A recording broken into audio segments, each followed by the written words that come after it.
Se você fosse você, o que você faria? Essa é uma provocação que é inspirada na brilhante Clarice Lispector em seu texto Se Eu Fosse Eu. Ela conta nesse texto que ela perdeu uma chave que ela estava em busca e aí ela precisa buscar isso e ela fica pensando, poxa, se eu fosse eu, onde eu teria escondido essa chave?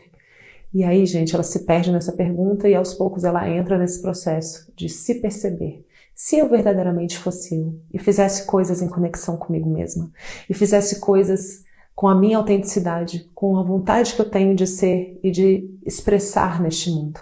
E se eu não tivesse que ficar presa, por exemplo, gastando a minha energia do meu dia em narrativas antigas, histórias que eu me apeguei e comecei a tratar como se fosse um pet, um animal doméstico que eu peguei para criar, que eu fico alimentando e repetindo e alimentando mesmo de energia e foco.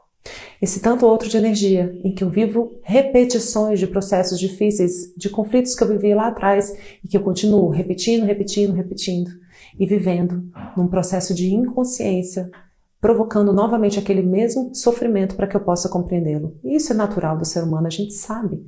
Ainda assim, viver só nesses esquemas, nesses processos inconscientes, é algo que nos cansa muito. E às vezes as pessoas têm receio de olhar para esses lugares achando que vão se deparar com dor, com sofrimento, que vai ser dolorido entrar em contato com isso. E eu te digo, é muito mais dolorido permanecer assim.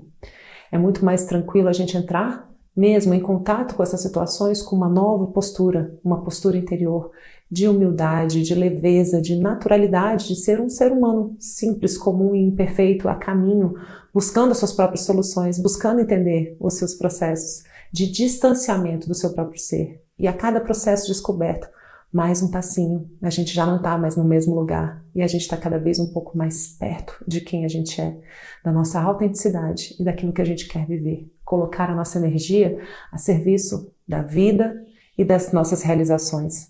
E muitas vezes a gente se perde também no eu tenho que, eu faço para ser aprovado, eu faço para ser amado, eu faço em função dos outros. E eu não estou falando aqui dos deveres que a gente tem junto à nossa família, junto à nossa vida profissional, não é isso. Mas coisas em que a gente vai colocando esse nosso tanto de energia simplesmente para poder receber de volta algum tipo de retorno ou ainda de migalhas emocionais, porque algumas vezes a gente não está vivendo uma relação que realmente tem trocas recompensadoras de um lado e de outro. Se tem só de um lado, tem desequilíbrio e tem dor aí. Então, são reflexões importantes para a gente entender que encontrar com a gente mesmo, viver esse reencontro interior, é algo muito importante para aquilo que a gente vai fazer com a nossa energia no dia de hoje. O que eu faria se eu fosse eu? O que você faria se você fosse você?